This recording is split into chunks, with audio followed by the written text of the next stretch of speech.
बुद्धं शरणं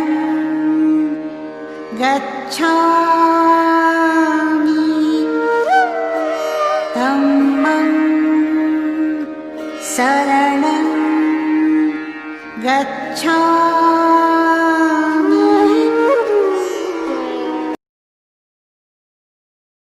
इस प्रकार बुद्ध कला और संस्कृति के प्राण बनकर पूरे विश्व में अमर हो गए और उन्होंने अपने देश का नाम दुनिया में जितना अधिक उजागर किया उतना इस देश का कोई भी दूसरा महापुरुष नहीं कर सका। बुद्ध की देन। यहाँ एक सवाल यह पैदा होता है कि बुद्ध की इस विश्वव्यापी लोकप्रियता का क्या कारण है। संसार के लिए बुद्ध की ऐसी कौन सी देन है जिसके कारण वे इतने लोकप्रिय हो सके। औरों की बात मैं नहीं जानता, लेकिन मेरे अपने विचार से मानवता के लिए बुद्ध की सबसे बड़ी देन यही है कि उन्होंने मानव बुद्धि को अंधविश्वासों के वो कारागार से मुक्त करके उसे एक वैज्ञानिक दृष्टि प्रदान करने की दिशा में बहुत बड़ा योगदान दिया। बुद्ध ऐसे पहले धर्म प्रवर्तक हैं जिन्होंने मनुष्य को भगवान की भक्ति या अज्ञात की गुलामी से मुक्ति दिलाकर उसे अपने पैरों पर खड़ा करने का प्रयास किया। ईश्वर का अस्तित्व हो या न हो, पर यह बात निश्चित है कि मनुष्य ईश्वर से अलग इकाई है और वह अपने आप में सोचने, विचारने और कर्म करने के लिए पूर्ण स्वतंत्र है। उसका पूर्ण विकास तभी संभव है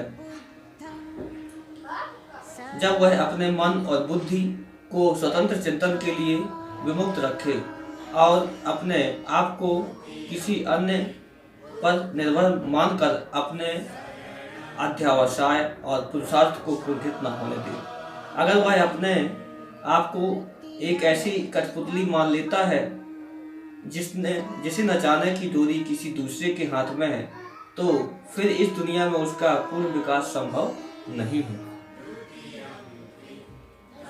बुद्ध की दूसरी सबसे बड़ी देन मानवीय समानता का प्रतिपादन है। उन्होंने पुरातन धर्मशास्त्रों और प्रतिपादित वर्णवाद, जातिवाद, ऊंच नीच, छुआछूत आदि सभी विषमता मूलक व्यवस्थाओं को बड़ी निर्भीकता से नकार दिया और सब मनुष्यों को बिना किसी भेदभाव के अपने धर्म में दीक्षित किया। इस प्रकार बुद्ध संसार के दलितों, शोषितों और के उन्नायक के रूप में जाने गए। उनके तर्क इतने अकाट और अचूक होते थे कि बड़े से बड़ा जातिवादी भी उनके तर्क जाल में फंसकर गिड़गिड़ाने लगता था और बचने का कोई रास्ता न पाकर आत्मसमर्पण कर देता था। बुद्ध की अन्य विशेषताओं में मानवीय शील, सदाचार को सर्वोपरि महत्व देना, मानवीय तर्क और बुद्ध को किसी भी विषय में सबसे बड़ा निर्णायक मानना, देश काल के अनुसार धार्मिक विधि विधानों में संशोधन के रूप में छूट देना, भाग्यवाद, पुनर्जन्म, स्वर्ग नरक, यज्ञ हवन आदि सभी कपोल कल्पित कर्मकांडों का खंडन करना आदि शामिल है। इस प्रकार बुद्ध ने शील, सदाचार और प्रज्ञा को मानवीय धर्म का मूल मर्म मानते हुए शेष सबको धार्मिक वाहवंडर मानकर निरस्त कर दिया। अहम सवाल। लोग अक्सर मुझसे एक सवाल किया करते हैं कि अगर बौद्ध धर्म इतना ही अच्छा था तो इस देश में लोकप्रिय क्यों नहीं हो पाया। इस सवाल के जवाब में मैं स्वयं एक सवाल करना चाहूँगा कि अगर सूर्य का प्रकाश इतना ही अच्छा है तो उल्लू क्यों नहीं पसंद करते। यह बात सर्वविदित है कि बुद्ध का धर्म एक मानवतावादी धर्म है और उसमें विषमता के लिए कोई स्थान नहीं है। दूसरी ओर यह बात भी जग जाहिर है कि हिंदू धर्म एक विषमतावादी धर्म है जिसने पूरे समाज को जातिवाद के चक्रव्यूह में जकड़कर ऊंच नीच के घरौंदों में घेर रखा है। यह बात तो सही है कि जातिवाद के कारण इस देश में जिस विषमतावादी समाज की स्थापना या रचना हुई है उसने देश को बेहद कमजोर और खोखला कर दिया है। इसी कारण यह बात भी सही है कि जातिवाद का नाजायज फायदा उठाकर समाज की सवर्ण जातियों ने देश की पूरी सत्ता और संपत्ति और शक्ति अपने हाथों में कैद कर रखी है और दलित शोषित एवं पिछड़ी जातियों को दमन और शोषण का शिकार बनाकर गरीबी और भुखमरी का जीवन जीने के लिए मजबूर कर दिया है। फिर भी शताब्दियों से जातिवाद की गंदी नालियों में जीवन यापन करने की आदी हो जाने के कारण बहुसंख्यक दलित शोषित और पिछड़ी जातियों को भी अपनी दीनता और दयनीयता का आभास नहीं हो पाता और उन्हें जातिवाद के बाहर की शुद्ध हवा जहरीली प्रतीत होती है। यही कारण है कि इस देश के लोगों को बुद्ध का धर्म तब तक अनुकूल नहीं लगता जब तक उनके दिल और दिमाग से जातिवाद का जहर दूर नहीं कर दिया जाता। विशेष तौर तरीका। इस देश का अपना विशेष तौर तरीका है। अगर बुद्ध को ईश्वर मानते हैं तो इसमें किसी को कोई आपत्ति नहीं न होगी। अगर आप बुद्ध की पूजा प्रार्थना करते हैं तो इसमें किसी को कोई उज्र न होगा। अगर आप बुद्ध के मानवतावादी विचारों का समर्थन करते हैं तो लोग तहे दिल से आपका समर्थन करेंगे। आपका विरोध केवल तब शुरू होगा जब आप बुद्ध की समतावादी शिक्षाओं पर अमल करना चाहेंगे। अर्थात अगर आप जातिवाद के दायरे से बाहर आकर खान पान शादी ब्याह के मामलों में भेदभाव को मिटाना चाहेंगे तो इस पर जातिवादियों की प्रतिक्रिया प्रारंभ हो जाएगी। तब इन लोगों को ऐसा महसूस होने लगेगा कि आपने समाज को रसातल में ढकेल दिया है, आपने सनातन धर्म की मिट्टी पलीत कर दी। बस यही स्थिति है जब आप पर चारों ओर से उंगली उठने लगेगी, जब आपकी चारों तरफ टीका टिप्पणी होने लगेगी, जब आप पर गालियों की बौछार होने लगेगी। इसका मतलब यह है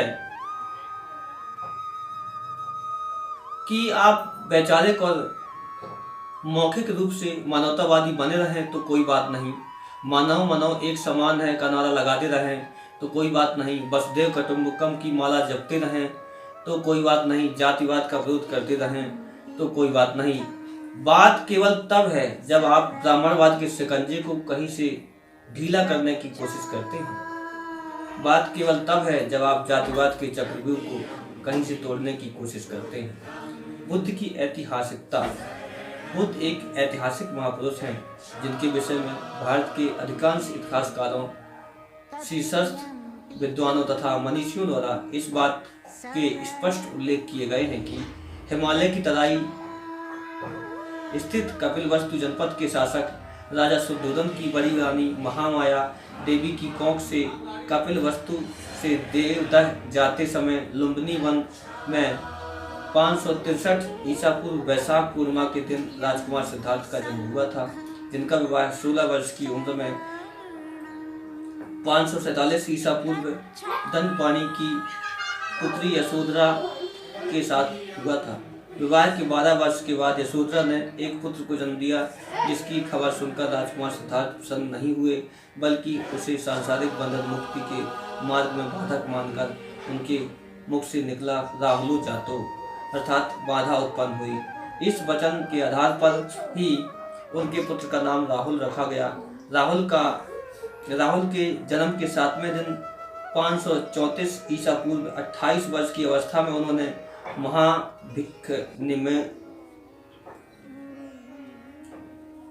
महाभिनिष्क्रमण गृह त्याग किया, अर्थात गृह त्याग किया।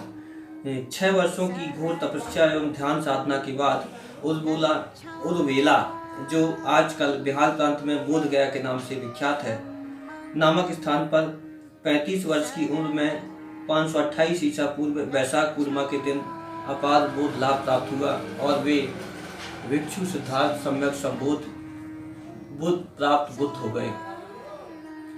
बुद्धत्व प्राप्ति के 2 माह बाद आषाढ़ी पूर्णिमा को ऋषि पत्तन जो आजकल उत्तर प्रदेश के सारनाथ के नाम से जाना जाता है, में अश्वजीत, कौटिन्य, बप्र, महाराम, भद्रक नामक पंचभद्री ब्राह्मणों को प्रथम धम्म उपदेश दिए, जिसे धम्म चक्र प्रवर्तनाय कहा गया।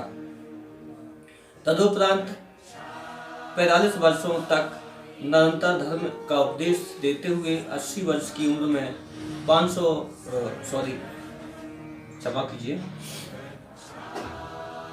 483 ईसा पूर्व कुशीनगर नामक स्थान पर वैशाख पूर्णिमा के दिन ही उनका महापरिनिर्वाण हुआ। इसके अलावा उनकी ऐतिहासिकता के कितने ही जीवंत प्रमाण स्तूपों, विहारों, शिलालेखों और प्राचीन बौद्ध ग्रंथों में उपलब्ध हैं। यह सब होते हुए भी बुद्ध के उपासकों ने उन्हें महिमा मंडित करने के लिए उनके जीवन चरित्र को चमत्कारिक बनाकर उन्हें एक पौराणिक महिमा मंडन करने के लिए उनके जीवन चरित्र को चमत्कारिक बनाकर उन्हें एक पौराणिक पात्र बना दिया। अश्वघोष के बुद्ध चरित्र में ही नहीं, सर एडविन के लाइट ऑफ एशिया में भी बुद्ध का यही पौराणिक रूप चित्रित किया गया है। मसलन बुद्ध जब पैदा होते हैं तो 7 कदम चलते हैं और हर कदम पर फूल खिलते हैं। मसलन बुद्ध जब धर्म शास्त्रार्थ करते हैं तो उनके प्रतिद्वंदी के सर के ऊपर एक चक्र घूमता रहता है, और जैसे ही उनका प्रतिद्वंदी उनके प्रश्न का उत्तर न देकर टाल मटोल करना चाहता है, वैसे ही वह चक्र उनके सिर के 7 टुकड़े कर देता है, आदि आदि। कुछ आधुनिक विद्वानों ने इस महामान्वित पौराणिक रूप के बीच से उनके ऐतिहासिक स्वरूप को खोजने का प्रयास किया है। प्रस्तुत महाकाव्य में मैंने मुख्य रूप से इन्हीं विद्वानों को अपना पथ प्रदर्शक माना है और बुद्ध के पौराणिक रूप के बजाय उनके ऐतिहासिक रूप को ही उजागर करने का प्रयास किया है। फिर भी कुछ ऐसे बिंदु हैं जहां इन विद्वानों के से पूर्ण सहमत नहीं हो पाया हूँ, वहां मैंने प्राचीन कथा लेखकों को अपना आधार बनाया है। उदाहरणार्थ, कुछ आधुनिक विद्वान सिद्धार्थ के नाम को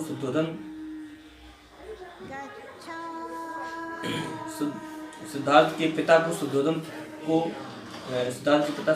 को कपिलवस्तु का राजा न मानकर लुम्बिनी ग्राम का एक बड़ा किसान मानते हैं। यह बात मुझे इसलिए समीचीन नहीं लगती। यदि सिद्धार्थ एक राजकुमार न होकर एक किसान के लड़के होते तो तत्कालीन राजाओं और सामंतों पर उनका इतना जबरदस्त प्रभाव न पड़ता। इसके अलावा जब सभी प्राचीन बौद्ध ग्रंथों में उन्हें एक राजपुत्र माना गया है तो यह बात बिल्कुल निराधार नहीं हो सकती। इसी प्रकार इन आधुनिक विद्वानों ने राजकुमार सिद्धार्थ के नगर भ्रमण की घटना को भी अमान्य ठहराते हुए उनके निष्क्रमण का कारण साक्ष्य सभा में उठे विवाद को बताया है, जिसमें सिद्धार्थ अपने परिवार को बचाने के लिए निर्वासन का दंड स्वीकार करते हैं।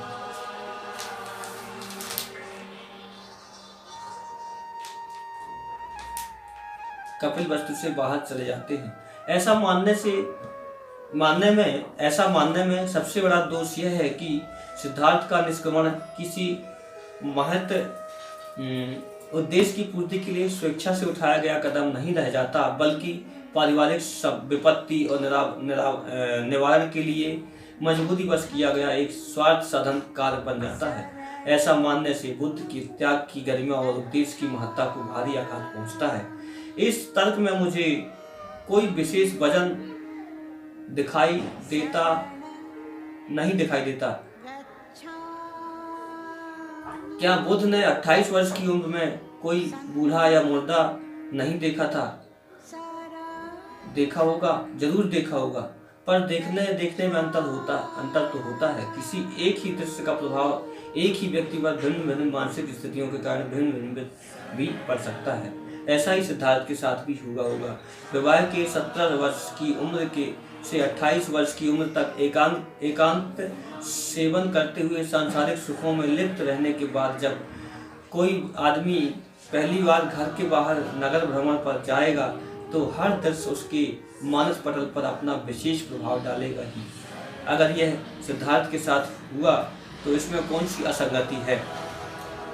उलझाव और सुलझाव। लेखन का संकल्प कर लेने के बाद भी मैंने बहुत दिनों तक इस पशुपेश में पड़ा रहा कि इस काव्य को किस भाषा शैली में लिखूं। इसके पहले मैं खड़ी बोली की आधुनिक छंद शैली अथवा अवधी भाषा की प्राचीन दोहा चौपाई शैली दोनों में ही प्रबंध रचना कर चुका था। पठन पाठन की सुविधा से मुझे आधुनिक छंद शैली अधिक उपयुक्त जान पड़ती थी, तो गायन वाचन पारायण और की दृष्टि से दोहा चौपाई शैली अधिक शेखर प्रतीत होती थी। जब मैं स्वयं किसी निर्णय पर न पहुंच सका तो मैंने इस समस्या को पूज्य भिक्षुओं और धम्म बंधुओं के सामने रखा, पर वहां भी कोई सर्वसम्मति से हल नहीं निकल पाया, क्योंकि वहां भी दो पक्ष बन गए। पहला पक्ष खड़ी बोली की आधुनिक छंद शैली का समर्थक था, तो दूसरा अवधी और दोहा चौपाई शैली का पक्षधर था। दोहा चौपाई शैली के विरोध का प्रमुख कारण यह था कि वह सर्वसाधारण के लिए बोधगम्य नहीं थी। फिर भी जब मैं यह तर्क दिया कि गेय होने के कारण यह शैली प्रचार प्रसार की दृष्टि से अधिक उपयुक्त है तथा तुलसी के पहले अनेक जैन बौद्ध और सूफी कवियों ने भी इसका सफल प्रयोग किया है, तो उनका विरोध शिथिल पड़ गया। अंत में लोक भाषा अवधी चौपाई शैली में ही काव्य लेखन की बात पक्की हो गई। फलस्वरूप प्रस्तुत कथा काव्य में मैंने यही भाषा शैली अपनाई है। आभार प्रकाशन। अपनी बात समाप्त करने से पूर्व मैं श्री गुरु प्रसाद मनन, डॉक्टर सुमेर सिंह शैलेश, प्रोफेसर आदित्य प्रताप सिंह, भाई रानार्जुन एवं आनंद बौद्ध के प्रति अपना विशेष आभार व्यक्त करता हूँ, जिन्होंने इस काव्य के टीकाकरण, अवलोकन, अवगाहन, अनुशीलन एवं आपत्तियों का निराकरण करके इसे लोकप्रिय बनाने की दिशा में अपना विशेष योगदान प्रदान किया है। इसके अतिरिक्त भंते ज्ञानेश्वर, भंते शीलरत्न, भंते करुणाकर, सर्वश्री बीपी बौद्ध, रामावतार बौद्ध, इंद्रपाल बौद्ध, संपत कुमार बौद्ध आदि गुरुजनों एवं धम्म बंधुओं के प्रति मैं अपना हार्दिक आभार व्यक्त करता हूँ, जिन्होंने इस काव्य के लेखन, प्रकाशन एवं प्रचार प्रसार में सतत प्रोत्साहन एवं योगदान दिया। जिन काव्य मर्मज्ञ पाठकों ने अपनी मूल्यवान शुभकामनाएं, सम्मतियां और सुझाव भेजकर इस काव्य को के संशोधन, परिवर्धन एवं टीकाकरण के लिए प्रेरित और प्रोत्साहित किया है, उनके प्रति भी मैं बहुत अनुग्रहित और आभारी हूँ। भवत सब मंगलम। भवत सब मंगलम। भवत सब मंगलम।